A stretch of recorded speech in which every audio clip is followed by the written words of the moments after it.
tal? ¿Cómo están ustedes? Bienvenidos a la entrevista verdadera. Lo que pasó en estos días en el norte, en Coquimbo, en la zona de Atacama también, es, creo yo, o debe ser al menos, la alarma definitiva, la alerta definitiva. Algo hay que hacer con cierta urgencia porque todo indica que fenómenos climáticos como el que vivimos van a dejar de ser tan inusuales, van a dejar de ser tan esporádicos. ¿Hay o no hay un elemento, un componente ahí de cambio climático que ha llegado para quedarse? Es parte de lo que vamos a conversar esta noche en una interesante entrevista con el geógrafo, profesor de la Universidad Católica, Pablo Oces, que te agradecemos, Pablo, estar acá esta noche para darle un vistazo a esto. Primera pregunta y panchar, romper los fuegos. ¿Tú dirías que efectivamente, bienvenido, gracias, tú dirías que efectivamente está pasando lo que todo el mundo dice que está pasando, que hay un cambio climático realmente que se está manifestando en Chile, o tienes dudas? Yo trataría de separar las aguas para estar en contexto en relación a el planeta está experimentando una modificación en su temperatura. Eso tiene efectos directos en algunos equilibrios o tendencias climáticas que conocíamos. Los resultados de eso planetario son a 50 años.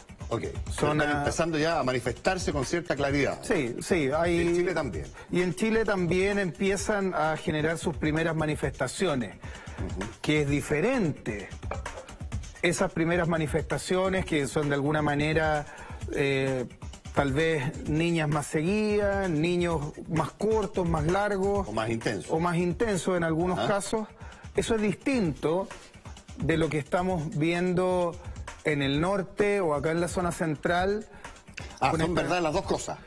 Es verdad que hay cambio climático, que hay sus primeras manifestaciones, no solo en Chile, sino en el mundo, pero lo que ha pasado en la zona norte en estos días es algo que ya se ha visto en la historia de Chile más de alguna vez. Tú te escuchaba decir el año 97, el año 70 también, algo parecido a lo que vivimos en esta zona. A eso mismo quería llegar, justamente, porque si fuera cambio climático no lo habríamos visto nunca antes. Pero esto ha ocurrido históricamente en el norte, en Chile, en Chañaral en particular. El año 97 fue un año niño. El año 72 también se salió el salado. El año 21 también hubo una inundación. Antofagasta tuvo una aluvión fatal en los 90. Por supuesto, entonces, con cierta precisión. Estos fenómenos no son nuevos, no los hemos visto antes. Ahora, yo te he escuchado a ti, creo decir, y se ha escuchado también a estos otros geógrafos, que la naturaleza más o menos se porta más o menos igual siempre en Chile. ¿Eso sigue siendo tan así, Pablo, o tienes matices hoy día con lo que vemos? Yo creo que hay que darle un espacio a la novedad y desde la humildad hay que decir, mira, estos eventos son inusuales, han ocurrido antes, pero esta frecuencia, por ejemplo... Hay un tema de frecuencia que lo hace distinto. Hay que buscar ahí qué pasó, qué está pasando. Yo creo que es interesante porque el mismo 2015 tuvimos las lluvias de marzo en Copiapó y Chañaral, región de Atacama, pero después en agosto tuvimos otro núcleo frío en altura en Taltal e Iquique. Esos dos fueron núcleos fríos en altura. Exactamente. Lo que vivimos ahora fue un frente. Fue un sistema frontal. Que son diferentes, de alguna manera. Y es predecible el primero, el otro es más predecible. Claro, el núcleo frío es como este vaso que anda circulando y donde está se produce el fenómeno. Las condiciones del Claro, el frente es una cosa más amplia que va avanzando. Entonces son distintos. Pero la frecuencia es interesante, hay que revisarla. Ahora, como soluciones a el tema humano, Pablo, que es lo que nos preocupa, el tema de seguridad de las personas, tal vez la única solución frente a la activación de quebradas con lluvias tan intensas sea radical y sacar la población de ahí. Lo que sí sabemos que no va a ocurrir. Pero eso es una certeza. Esa es una certeza. Eso no va a pasar, Pablo. Entonces, ¿hay o no hay mitigaciones posibles en el corto plazo que tomar para darle seguridad a los habitantes, sobre todo del norte, que tienen quebradas que se activan con más facilidad, con menos lluvia, porque llueve menos? Mira, hay soluciones. Esto tiene arreglo y en algunos casos se ha solucionado y aquí uno tiene que ser consistente. Por ejemplo, en Taltal, en Antofagasta, acá en Santiago, se han construido piscinas de decantación, que son una solución efectiva. Y las piscinas de decantación retienen el sólido y dejan pasar agua. Se produce la inundación, pero no la destrucción. Y funcionan. Y hay muchos lugares donde hay, en Copiapó hay también. Entonces son una solución que ha funcionado. Primera cosa, y hay que reconocerlo y es importante, hemos avanzado como país. Eso es una primera parte. Ahora, hay otros lugares donde no están esas piscinas o no se han construido o no se han respetado. En el caso particular de Chañaral, por ejemplo, lo que pasó en este evento fue la quebrada Conchuelas. Que es una quebrada distinta de la del 2015. Totalmente diferente. Que fue el río Salado. Claro, sí, el Salado en este caso creció, se desbordó, pero como ya había arrasado con todo, no arrasó con nada más. Inundó un par de bencineras abajo, las clases. En esta ocasión. En esta ocasión. Porque además hicieron algunas mitigaciones que en algo funcionaron. Sí, en algo funcionaron, pero yo tengo mitigaciones para decir contención de encauzamiento, encauzamiento. Claro. Sí, en algo funcionaron, pero más funcionó que el río Salado había dejado todo pelado. Ok, eso fue lo que salvó. Sí, sí, eso fue. Y por el otro lado está quebrada Conchuelas, que tiene una obra arriba, tiene una piscina de decantación. Pero ¿qué pasa con el tiempo? Si este es el drama. El drama es que como la quebrada corta la ciudad por la mitad, y tú ves 10 años que nada pasa con esa quebrada, la gente empieza a expandir sus patios, alguien empieza a vender terreno y se empieza a ocupar esta quebrada hasta el día... Nuevo aviso, entre comillas. Hasta nuevo aviso, y en este caso los avisos son violentos. Y habría que ver si esas propiedades están regularizadas o no. Ahí hay un mundo que es bastante cenagoso para asociarlo al problema. Pero tú estableces cierta causa-efecto entre la falta de regulación, vigilancia, fiscalización y el riesgo humano, digamos. Yo creo que sí, Acá hay un organismo que regula. Las ciudades no se mandan solas, no crecen solas. Hay municipios, hay un ministerio de vivienda, hay planos reguladores que de alguna manera determinan zonificaciones de riesgo o no, de más o menos riesgo. Y ahí hay acciones que hacer y hay actividades que no se pueden realizar y otras que sí se pueden realizar. Y hay maneras de realizarlas. Entonces, ¿qué es lo que ocurre? Veía las fotos, hoy día estaba estudiando con detalle algunas fotos. ¿Y qué pasa? Que hay muros de contención. Pero este muro, por ejemplo, va aquí a 1,5 metros de altura y baja a 50 centímetros.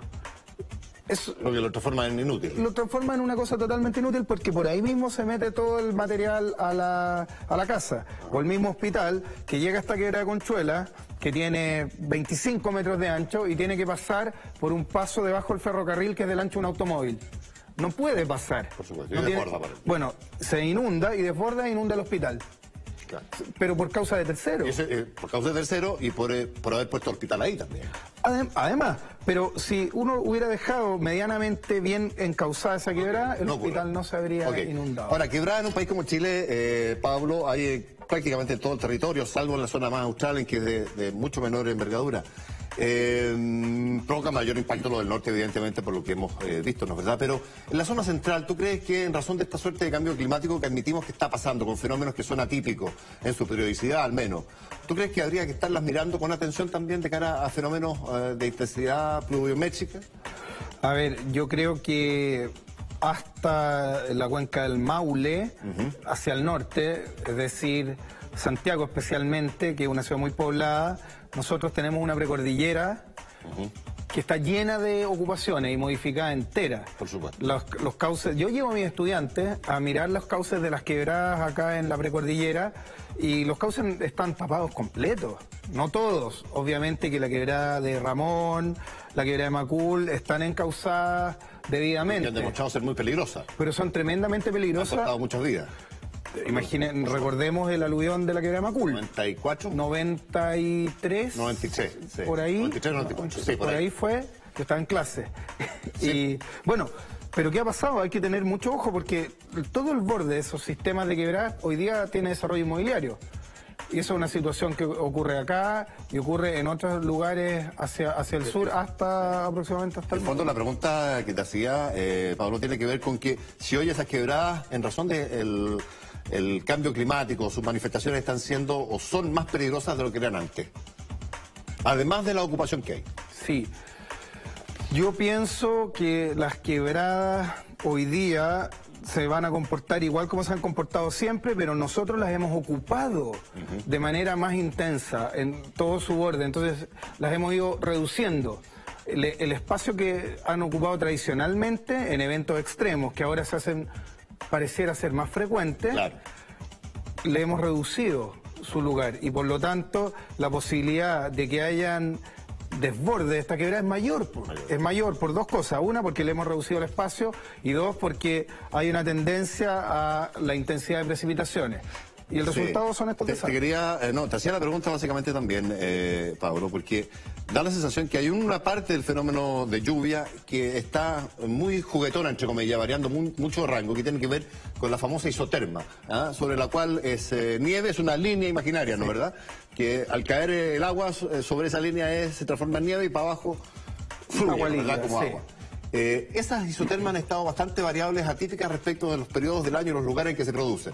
Entonces, hoy a lo mejor es idea mía y te lo pregunto. Por eso creo yo que también, de alguna forma, las quebradas de la zona central del país se han transformado un poquito más peligrosas de lo que eran antes, porque la isoterma ya no es tan predecible y tan seguro que va a llover siempre al mismo nivel. Sí, yo tendería... ¿O no es así? Yo tendería a decir que la isoterma siempre ha hecho estas variaciones, por supuesto. Y hoy día tenemos un nombre conocido para determinar el fenómeno, y todo el mundo lo conoce porque hay buen sistema de comunicaciones. Claro. Eso... Todo el mundo sabe lo que es una isoterma. Exactamente, entonces le podemos poner nombre al problema. Evidentemente. Que es algo que a mí me parece fundamental como ser humano.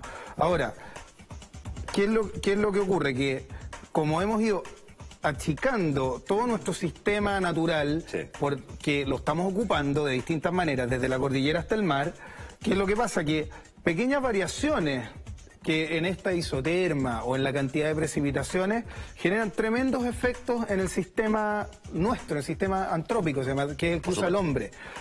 ¿Por qué? Porque el hombre siempre cree que podemos avanzar un poquito más, y que la naturaleza no va a crecer tanto. Y estamos construyendo al límite nosotros acá, especialmente en algunas zonas de Chile, muy al límite, no va a pasar mañana. ¿Y qué determina ese que no va a pasar mañana? ¿Qué pasa mañana? El desastre es enorme. Si uno piensa, la misma cuenca del río Maipo tiene ocupación completa, desde la alta cordillera, en donde tienes generación eléctrica, tienes minería, luego tienes agricultura, luego tienes actividad residencial, vuelves a tener agricultura y finalmente tienes puertos allá en San Antonio. No hay ningún lugar en que el hombre no lo haya modificado. Entonces, pequeñas variaciones, ya sea en esta subida o bajada de la línea de la nieve y el agua, genera crecida, y esas crecidas, como el río va confinado a un lugar muy acotado, generan estos desbordes. Ahora, hay todo tipo de factores o de razones también involucradas, Pablo, pero da la sensación de que cada vez que se avisa de lluvia hoy día en Santiago, la empresa que abastece de agua potable a la ciudad, a la capital, se pone nerviosa. Muy nerviosa. Y no se ponen nerviosos porque sí, porque a ellos les puede costar hasta incluso la concesión en determinadas circunstancias. Sí. Y se ponen nerviosos porque está lloviendo, y por eso no es que quiera probar mi punto o probar la tesis, sino que tengo la sensación de que está lloviendo distinto en Santiago, con isotermas diferentes, con intensidades diferentes, con fenómenos muy concentrados, de alta lluvia o cantidad de lluvia en poco rato. Sí, lo que hemos tenido son eventos inusuales, y es correcto eso, sí. Sí, hemos observado precipitaciones de muchísima intensidad en la cordillera, con altas temperaturas, con lluvia a 4.000 metros, que no teníamos hace mucho tiempo. Eso es correcto. Se han presentado estos frentes, que no son frentes, son núcleos fríos en altura en general, lo que hemos observado últimamente. Y bueno, el resultado de eso son estas crecidas excepcionales con mucha carga sólida. ¿Por qué la carga sólida? Porque llueve en la cordillera. Correcto, y ese es el lastre, ¿no? Y arrastra piedra, material, troncos, en fin. todo el material andino. Ahora, todos los modelos, y esto es súper importante entenderlo, y por eso la empresa se pone muy tensa, todos los modelos de tendencia climática para la zona central de Chile hablan de una intensificación de las precipitaciones, no de mayor cantidad de agua, sino que cuando viene un fenómeno de precipitación, ya sea frontal o núcleo frío, la ocurrencia de esta va a ser más intensa, más agua en poco tiempo. Entonces, bueno, y uno podría, porque la definición de fenómeno o de tipo de lluvia que tú haces es la arquetípica del cambio climático, digamos, que el fenómeno se hace probablemente un poco más esporádico, pero cuando se produce es violento. Es violento, es intenso, harta lluvia en poco rato, y eso es entonces manifestación claramente de cambio climático. Te lo decía porque tú tienes como matices, o lo que no te gusta, Pablo, es ponerle cambio climático al responsable de las escobas que quedan. A ver, hay dos cosas. A mí no me gusta llamar cambio climático a algo que en el siglo XX ocurrió 5 veces. Por supuesto. Por lo tanto, con una frecuencia de 20 años, yo podría pensar perfectamente que es la alternancia un niño-niña. Exacto. Así que por eso me cuesta un poco. Claro. Y lo otro es que ya es más terrenal, que no me parece correcto que le pongamos cambio climático, que es nombrar a nadie, es un ser inexistente, a un problema de regulación territorial, de planificación territorial, de cumplimiento de la norma o de ausencia de la norma, o de reducción de presupuestos para poder hacer un puente. Eso no es cambio climático, eso es sacarse los balazos. Eso es sacarse los balazos de una manera, de un intangible, y eso me parece totalmente incorrecto. Por eso mantengo distancia con este cambio climático. No me gusta que lo usen de excusa. Yo no voy a levantar a ese responsable, en ningún caso. Creo que aquí hay responsables más fáciles de conversar con ellos. Okay. Oye, me dio la sensación, Paulo, de que en términos de pronóstico, la cantidad de lluvia en el norte pronosticada, algo falló. El rango alto de lo que se pronosticaba iba a estar en torno a los 100 milímetros y efectivamente en algunos lugares fue así, pero en otras partes hubo más bien lluvia cercana a los 200 milímetros. Sí. Y esa cuestión es mucha diferencia que puede provocar efectos que son bien distintos uno de otro. Da la sensación, esto también se lo escuchaba un meteorólogo, que faltan estaciones de monitoreo, de entrega de datos que funcionen las 24 horas en algunos lugares para que entreguen datos que ustedes le puedan meter a los modelos. Ahí tenemos un problema. ¿O no lo ves así? No, totalmente de acuerdo. Se viene hablando desde hace tiempo. En Chile, la red meteorológica oficial está ubicada en los aeropuertos. Por supuesto. Y todos los modelos funcionan con dos cosas. Información de arriba, satelital, y un verificador real, que es el que da, el satélite dice, mira, anda más o menos aquí, y tú lo verificas, que se llama la prueba de terreno o de campo. Bueno, esa red está en los aeropuertos en general, de la Dirección Meteorológica de Chile. Ahí está la principal. ¿Por qué a nuestros modelos les falta precisión? Nosotros no tenemos una red completa y en tiempo real en la zona andina. En nuestro estanque principal como país, que es la cordillera de los Andes, no tiene una red meteorológica instalada que conecte todo el tiempo. No sabemos cuánto llueve realmente en la cordillera, estimamos, o de pronto alguna minera facilita la información, pero eso no es para un país serio. Estaciones propias, digamos. Claro, las mineras controlan porque tienen que administrar sus faenas, ¿te fijas? Pero nosotros como país andino, que nos llamamos, con 4.000 kilómetros de cordillera, tenemos que tener una red de estaciones confiables y oficiales en la cordillera del Andes. Ahora, ¿cómo ves que viene el invierno de este año, Pablo? Porque yo me quedé con que veníamos de una niña, una corriente fría que fue un poco corta, que estábamos entrando a una etapa que era neutra en términos de temperatura superficial del mar y que íbamos a entrar, eventualmente podíamos entrar a un niño que es una corriente más cálida que por ende precipita más, digamos, evapora más y precipita más. No sé en qué estamos y qué se puede pronosticar de cara a este invierno. Sí, ha ido para allá, para acá, de estos desastres que hubo en Perú, son asociables a un niño. Ese niño llegó hasta ahí, parece. Llegó hasta ahí, fue un niño un anticipo de niño, fuera de época, relativamente fuera de época, y que quedó ahí. Y nosotros, en nuestra sección, estamos en una fase neutra.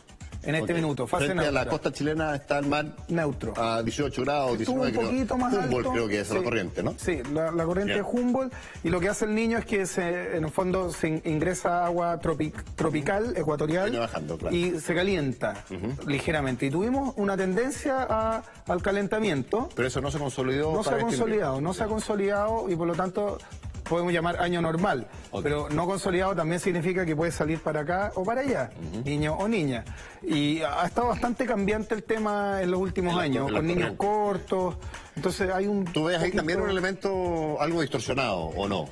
Está... Extraño.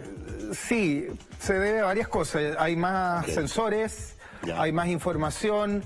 Antes los satélites están mejores, por lo tanto hay más detalle.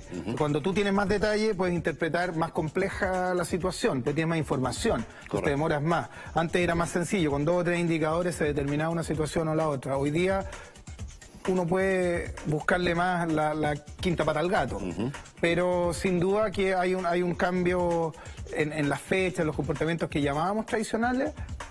quizás claro, no son porque tantos. la niña seguía, después de la niña, la fase neutra, después del niño, casi invariablemente, Claro. con más o menos intensidades en cada caso. Ha habido niños, yo a mí me tocó vivir el del año 82, 83, Sí, el creo que fue, 82, sí. que fue muy intenso, Sí. y lo recuerdo con precisión porque me tocó ser víctima de esa lluvia. Y bueno, pero hay otros que han sido menos, pero tiene cierta lógica o cadencia Sí. que se ha quebrado. Siempre se habló de 8 años, 10 Ajá. años, con un ciclo ordenado. Ajá. Ese ciclo se desordenó en los últimos 15 años. En los últimos 10, 15 años ha presentado niños que se quedan a mitad de camino o que no alcanzan todo el territorio, varias niñas seguidas. Esta sequía nosotros llamamos 8 años de sequía. Sí, pues, 8 años de sequía que de alguna manera son niñas, por supuesto. de alguna forma. Por supuesto. Los periodos secos. Entonces, las sequías pareciera ser que van a ser más extendidas. Pablo, te invito a hacer una pausa comercial, regresamos al tiro con más de esta interesante conversación sobre qué nos está pasando en este país acontecido y con harto evento catastrófico. Vamos al corte y regresamos.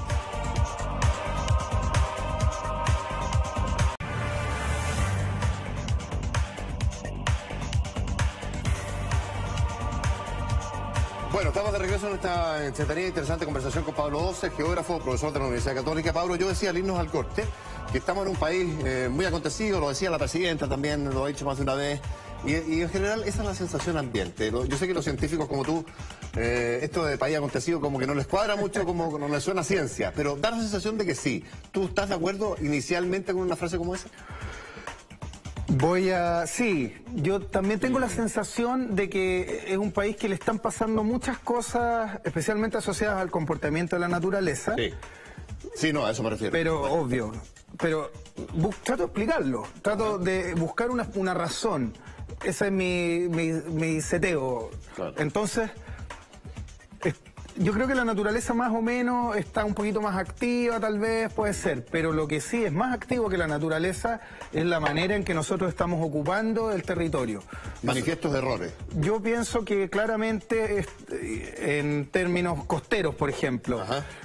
porque antes podía ocurrir un terremoto, podía haber un maremoto, Ajá. y más allá de la ola no pasaba demasiado, pero hoy día tú tienes probablemente nosotros tenemos cerca del 30% de nuestra población Viviendo en la costa. viviendo en la costa.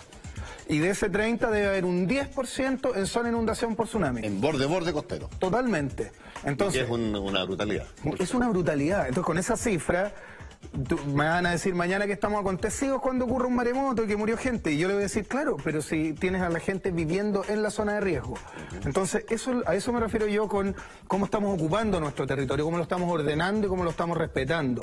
Lo mismo ocurre en Diego Almagro, Sí. ahora recién, donde el 2015 se llevó al pueblo, la Sí, crecía el estamos Salado. construyendo ahí mismo. Oye, si el Salado se acaba de llevar de nuevo la plaza que habían inaugurado hace no sé cuántos días. No te lo puedo, no, esa parte. Se la acaba de llevar. Ok. Entonces, ¿para qué hicimos la plaza ahí? Bueno, no sé, pues, no entiendo bien. No entiendo bien cómo lo estamos haciendo. La verdad que lo entiendo perfecto y lo estamos haciendo requete mal. Cuando tú tienes un cauce que mide 20 metros de ancho y para poder pasar una carretera o un camino, o en vez de hacer un badén en una zona árida donde llueve cada 10 años, un buen badén, Exacto. haces un puentecillo con una alcantarilla que es un tercio del tamaño del cauce. ¿Qué espera uno? Que cuando esto crezca, choque con ese obstáculo y se desborde por el ¿Qué es lo costado, que- que es lo que pasó. Entonces, ¿por qué no pensamos un poquito más Ok. el territorio? ¿Por qué no, en vez de luchar contra él, no lo entendemos y lo aceptamos? Buscar soluciones intermedias, siempre las hay, siempre las hay. Podríamos tener maravillosas zonas de parque que las necesitan las ciudades, maravillosas zonas deportivas, qué sé yo, o calles que faltan en todos lados en estas zonas de riesgo. Y sacamos a la población, sacamos a los colegios, sacamos a los hospitales a zonas más seguras. Si el país no es entero una calamidad, el país no es un desastre geográfico, pero hay que entender cómo funciona este país y respetarlo y luego regularlo y hacer que esa regulación Ahora, se geográficamente cumpla. Chile, yo tengo la sensación que es un país complejo desde el punto de vista de que cae muy abruptamente y en poco terreno, territorio, de una altura cordillerana al mar, digamos. Esa es una complicación per se, Sí, per se, es violento el país. Violento. Es un país brusco, Sí. la cordillera de los Andes es enorme. enorme, de 6.000. La bajada es 6.000 muy metros fuerte, te fijas. en algunos lugares. claro. Pero si nosotros miramos nuestro río Mapocho, Ajá. es un río que, si tú lo miras con ambición, y lo ves seco todo el año, y lo ves seco durante 7 años, va a decir, hagamos algo ahí adentro del río. Uno cae en la tentación de ocupar intervengamos, si esto está botado, no se está usando y que corre un hilito de agua. Pero hemos sido respetuosos, probablemente porque esta es la ciudad más grande de Chile y el río tiene su cauce. Y ese río va a crecer y va a fluir.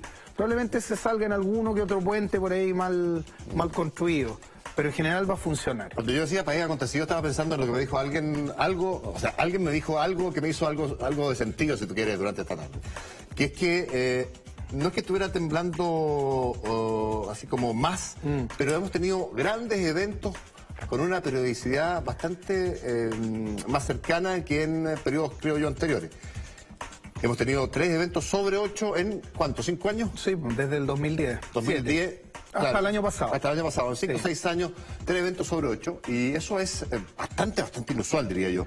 En cualquier país, salvo en Chile. Pero incluso para Chile es una intensidad y una periodicidad que sale de lo promedio. Claro que sí. Ahí concedo el gol completo. Del 2010, después tuvimos Iquique, tuvimos Illapel. Claro. Entonces, en 6 años es raro. Es raro, no es asociable a ninguna fuerza externa, ni que nos estemos portando mal, es inusual. No había pasado, no hay registro en los últimos 50 años de algo parecido. De algo como eso. En tan poco tiempo. La actividad sísmica se intensificó, pero lo cual tiene explicaciones, tiene motivos. El cambio climático uno lo puede asociar a algo que se intensifica, que cambie y viene eso para quedarse. En términos de sismicidad, ¿tú dirías que se puede predecir lo mismo? Predecir es una cosa que no les gusta a los geógrafos ni a nadie en términos de sismo. Sí. Pero ¿vendrán más periódicamente sismos de gran magnitud? ¿O no es necesariamente así, de acuerdo a la estadística que te estoy señalando de estos 3 sismos importantes? Sí, no, yo creo que no. Yo creo que esto fue parte del azar y si tuviéramos... Lo que pasa es que nuestra ventana es muy chiquitita, es como que uno está mirando por una ventanita de 10 centímetros un paisaje que tiene 500 metros. No, por supuesto. Entonces, la mirada del hombre moderno es muy chica en relación al tiempo geológico que se llama. Por eso yo tengo mucho cuidado ahí, porque puede que lo que estamos viendo haya ocurrido 500 veces antes, claro, pero nosotros no tenemos registrado. Exacto. Y eso es muy distinto. ¿Y el registro tiene cuántos años? ¿200, 300? No, si la teoría de la tectónica de placas, que es la que logra entender, esto es del siglo XX. No, está bien, pero registro, más allá de explicaciones, hay más antiguos. Hay estudios paleosísmicos, claro, que llegan hasta 500 años atrás. Claro. Pero los que generan efectos que se pueden registrar en la Tierra, que se pueden leer, tiene 500 años aproximadamente. Y esta misma persona que me decía esto, que me hizo sentido, me decía, oye, y los volcanes también, tuvimos 2 o 3 al hilo hace poco tiempo atrás, que marcaron la actualidad periodística, por supuesto, partieron equipo y partimos muchos hacia allá. Cosa que no pasaba con esa periodicidad también hace mucho tiempo. Estábamos en una erupción de un grado X y a los 2 o 3 días, oye, otra, que muchos pensaron que era la misma. Cuando aparece ese volcán explotando de nuevo, oye, explotó otra vez, no, era otro. Sí. Mira, hay estudios bien interesantes que están buscando una asociación demostrable, porque asociaciones encuentran todo aquí, pero demostrable entre actividad tectónica, sísmica y volcanismo. Lo cual es de toda lógica, porque es el mismo sistema. Si las placas se mueven sobre magma. Entonces, si una placa ingresa, genera presión, es natural que eso explote por alguna parte. Volcanismo. O sea, es de toda lógica. Lo importante, lo que hace la ciencia es que esa lógica la pueda demostrar y pueda decir, mira, sí, esto pasa. Pablo, nos trae la música, nos tenemos que ir. Ya está, muy bien. Muchas gracias por habernos acompañado en la entrevista de la... Buenas noches. Buenas noches.